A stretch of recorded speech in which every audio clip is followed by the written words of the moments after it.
Dahil ako'y galing pagpasok sa eskwela, hindi ko na-videoan yung pagluto. Sulting hilab na ay na-invento ko rayo. Spaghetti raw. Hindi ko lang naman na garni-garni pala. Magalab kung ano yung nandin eh. Hindi ng laman oh. Ang pangalan ay pasta, spaghetti and instant express. Natimplahan ko na oh. At ito na.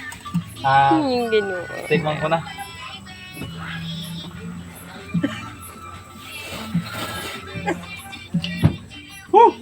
Sarap talaga. Ang lasa. Sarap. Magalaba patikim mo sa kanila. Pahingin daw dyan. Chom. Isa. Mahalan? Ikaw mo. Lahat tayo makakatikim. Kunti lang. Tikim lang, di kain. Ano lasa? Pwede na. Sarap. Bakit lasay? Ngayon lang ako meron Lasay. ka na niyan? Palasa pa. Masarap. Ang masabi mo? Spaghetti. Sarap pa. Sarap Kisya talaga. niya sa umaga. Ayos mga kailab. Tama na bilhin dyan. Okay.